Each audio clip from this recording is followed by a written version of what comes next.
Hi అండి, welcome to Ramya's Harivillu. Daily ప్రొద్దున ఎలా ఉంటుందో 6 to 8:30 అన్నమాట.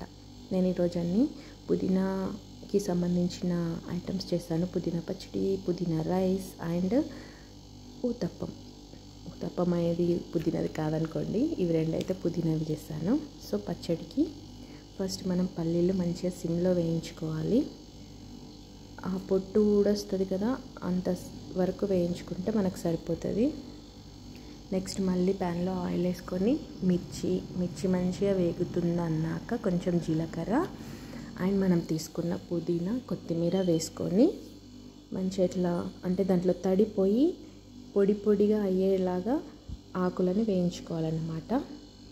అయితే పుదీనా కొంచెం వగరులాగా వస్తుందని చాలామంది అవాయిడ్ చేస్తారు, కానీ చాలా మంచి ఫ్లేవర్ ఉంటుంది. దానికి పోవడానికే కొన్ని పల్లీలు ఇంకా మనం గ్రైండ్ చేసేటప్పుడు కొంచెం షుగర్ వేయాలి. ఇప్పుడు గ్రైండర్ బౌల్లో కొంచెం చింతపండు ఇంకా సాల్ట్, నేను చెప్పాను కదా కొంచెం షుగర్, అది క్లిప్ మిస్ అయింది. సో వేసి కొన్ని వాటర్ యాడ్ చేసుకుంటూ మధ్యలో అడ్జస్ట్ చేసుకుంటూ మనం మంచిగా గ్రైండ్ చేసేసుకోవాలి.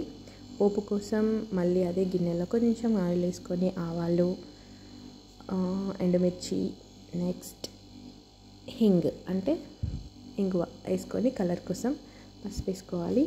అయితే దీంట్లో పోపు వేసే ముందే మనం పచ్చి ఆనియన్స్, ఇదే దీంట్లో స్పెషల్ ఇంగ్రీడియంట్ అనమాట, చాలా మంచిగా వస్తుంది దోశలోకి. అయితే పోపు యాడ్ చేసేసుకొని కలిపేసుకోవడమే, మన పచ్చడి రెడీ. Next uttapam preparation. దీనికి మనం క్యారెట్ని తురుముకొని, ఆనియన్స్ని చిన్నగా కట్ చేసుకొని, కొత్తిమీరని కూడా సన్నగా కట్ చేసుకొని వేసేసుకోవాలి. ఇంకా క్యాప్సికమ్ ఉంటే కూడా వేసుకోవచ్చు, నా దగ్గర లేదు. అయితే ఇది నిన్నటి దోశ పిండి అనమాట, అందుకే నెక్స్ట్ డే ఫ్లఫీగా వస్తుందని ఫస్ట్ డే దోశలు వేస్తాను, సెకండ్ డే ఉత్తప్పం వేస్తాను నేను. సో కొంచెం దోశ పిండి కంటే కొంచెం పలుచగా కలుపుకోవాలి ఈ బ్యాటర్ని. ఫస్ట్ వేసేసి మనం అందులో సాల్ట్ కూడా వేసుకొని కలుపుకోవాలి ఈ మిక్స్లో. అది కొంచెం ఇట్లా ప్రెస్ చేసినట్టుంటే అది అందులోకే వెళ్ళిపోతుంది అన్నమాట. సో దాన్ని తిప్పుకొని కూడా కాల్చుకోవాలి. ఇలా కాల్చుకున్న తర్వాత తీసుకోవాలి.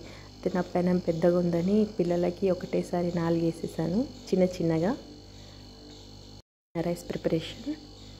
పుదీనా రైస్కి పుదీనా, కొంచెం కొత్తిమీర, ఒక పెద్ద టమాటో, మంచి రెడ్ కలర్ టమాటో వేసి గ్రైండ్ చేసేసుకోవాలి.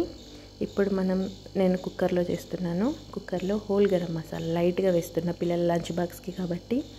ఆనియన్స్, ఇంకా దానికి తగ్గట్టుగా మిర్చి, కొన్ని అక్కడక్కడ అట్లా తగలడానికి గ్రైండ్ చేయకుండా పుదీనా ఆకులను పెట్టుకున్నాను, అవి కూడా వేసేసుకొని కొంచెం వేగాక అల్లం వెల్లుల్లి పేస్ట్, పసుపు వేసి మంచిగా వేయించుకోవాలి.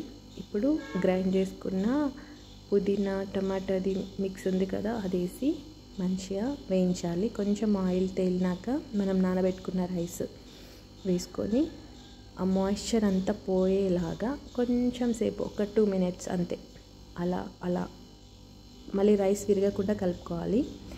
సో మనం తీసుకున్న క్వాంటిటీకి మన రైస్కి గట్టిగా వాటర్ పోసుకొని దాంట్లోనే ఉప్పు, జీరా పౌడర్, ధనియాల పొడి, కొంచెం కసూరి మేతి వేసి క్యాప్ పెట్టేసేసుకొని 2 విజిల్స్ తీసేసుకుంటే సరిపోతుంది.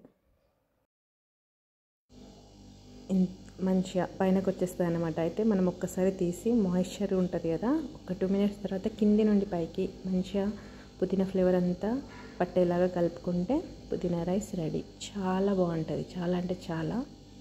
ఇలా పిల్లలు ఈజీగా స్పూన్తో తినే లాంటివి లంచ్ బాక్స్లో పెడితే మన ఈవినింగ్ వచ్చేసరికి లంచ్ బాక్స్ ఖాళీగా ఉంటుందన్నమాట. మన అమ్మలకి అంతకంటే సంతోషం ఏముంటుంది చెప్పండి. సో స్నాక్స్ కూడా నేను వాటర్ మిలన్ యాడ్ చేశాను. సో నా వ్లాగ్ నచ్చినట్టయితే ప్లీజ్ సబ్స్క్రైబ్ చేసుకోండి. Thanks for the watching.